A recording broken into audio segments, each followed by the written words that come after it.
Kalau mau demo silakan. Demokrasi itu boleh demo, bawa ini jalan, bawa demo. Masa bakar milik rakyat, ya kan?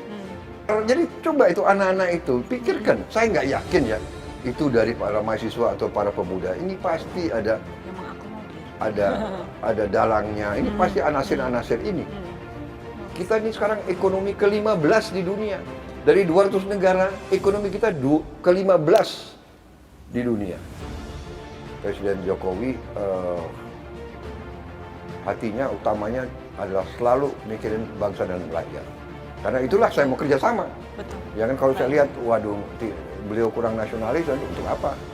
Ya saya berharap untuk rakyat, bahwa rakyat itu percaya sama pimpinan bermaksud baik, percaya sama sistem kita berusaha, dengan segala kekurangannya kita berusaha perbaiki sistem itu.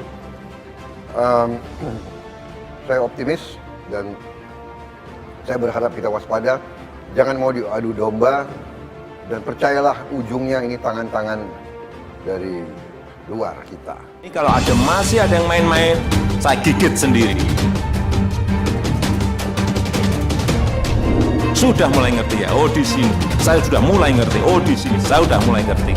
Kalau masih ada yang main-main, sekali lagi, yang gigit saya sendiri. Lewat cara saya.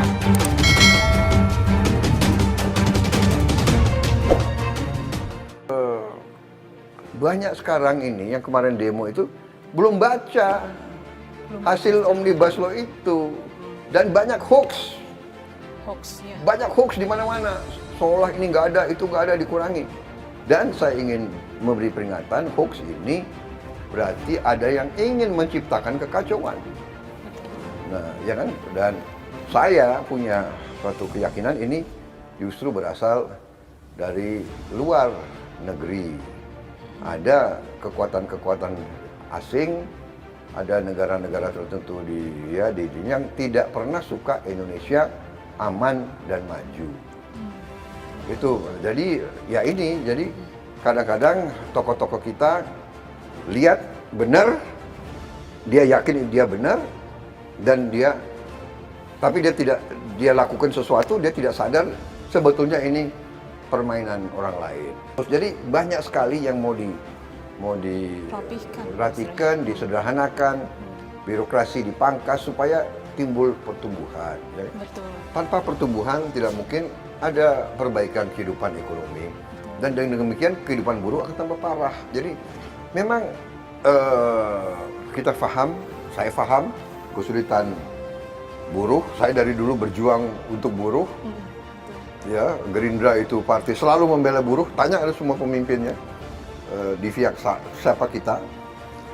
Dan waktu Omnibus Law ini dibahas di pemerintah, di DPR, Partai Gerindra juga yang paling keras membela kepentingan semua buruh, tani, nelayan dan sebagainya. Dan dengan sungguh-sungguh ada buktinya, ada rekamannya semua. Mungkin fraksi Gerindra yang paling banyak ketemu dengan tokoh-tokoh buruh dan sebagainya. Betul. Dan bisa dikatakan dari permintaan tuntutan buruh 80% sudah diakomodasi di dalam Omnibus Law ini, Undang-Undang Cipta Kerja ini. 80%. 80%. Ya, kita tidak bisa 100%. Ya. Namanya politik negara, kadang-kadang kita harus mengerti, kita ada kebutuhan ini, kebutuhan itu, ada keperluan, ya kan? Saya tahu ini buah si malakama, dilema. Jadi pemimpin buruh ini dilema. Dia mau bela buruhnya, tapi kalau dia terlalu kencang, si pengusaha pindah. Tidak hanya pengusaha asing, pengusaha Indonesia pun pindah. Sekarang sudah ada pengusaha-pengusaha Indonesia yang ada di India, yang buka pabrik di Nigeria, yang ada di Mesir. Jadi ini dunia ini sudah semakin kecil, modal itu cepat pindah. Nah ini yang harus disadari oleh teman-teman, kawan-kawan buruh. Jangan emosional, jangan cepat marah, jangan ya kan? Anarkis. Jangan mudah untuk mau bikin aksi massa sehingga munculnya adalah vandalisme. Ya kan? Nah, kalau nanti yang dibakar sarana sarana umum. sarana umum. Iya. Itu kan dibangun dengan uang rakyat. Betul, betul. Untuk kepentingan rakyat dibakar. Jadi coba itu anak-anak itu pikirkan. Saya nggak yakin ya itu dari para mahasiswa atau para pemuda. Ini pasti ada Memang aku mau. ada dalangnya. Ini pasti anasir-anasir ini. Ya kan? Ini pasti anasir juga yang dibiayai oleh asing. Nggak mungkin seorang patriot mau bakar milik rakyat. Kalau mau demo silakan. Demokrasi itu boleh demo. Bawa ini jalan, bawa demo. Masa bakar milik rakyat, ya kan? Benar nggak? Betul. Jadi kalau sudah begitu kita harus sangat-sangat waspada. Betul sekali. Ini yang dalang ini tidak bertanggung jawab sama sekali. Saya sangat prihatin, ya kan? Ya kan ada hoax bahwa upah minimum dihapus, itu dibaca dong, ya kan? Tidak seperti itu, ya kan? Betul. Jadi dibaca telitinya itu. Jadi ada memang tentang pesangon, ya kan? Tapi pelaksananya juga nanti kan bisa dinego dengan perusahaan-perusahaan itu, ya kan? Tapi saya yakin pemerintah dan apalagi presiden yakin sedang mencari bentuk bagaimana kita beri bantuan langsung. Sudah ada banyak upaya kita, ya, sudah banyak sekali. Dan saya katakan bahwa saya yakin dan percaya bahwa Presiden Jokowi hatinya utamanya adalah selalu mikirin bangsa dan rakyat. Karena itulah saya mau kerjasama. Betul. Ya kan kalau saya lihat, waduh, beliau kurang nasionalis, untuk apa? Kan begitu, ya kan? Kita ini sekarang ekonomi ke-15 di dunia. Dari 200 negara, ekonomi kita ke-15 di dunia. Ya kan? Dan diramalkan kita akan jadi ekonomi ke-5, ekonomi ke-6 atau ke-5 dalam berapa tahun yang lalu.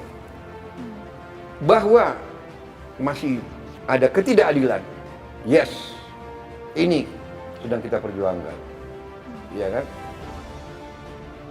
Bahwa sumber alam kita banyak dicuri, yes, ini harus kita amankan. Jadi kalau Anda tanya, fokus saya, pertahanan harus kuat. Ini food estate juga begitu, ini akan menciptakan lapangan kerja. Kita buka lahan-lahan yang banyak, 1 juta hektar, 2 juta hektar, 3 juta hektar, 10 juta hektar, ini menyerap lapangan kerja, ya kan? Ekonomi berjalan.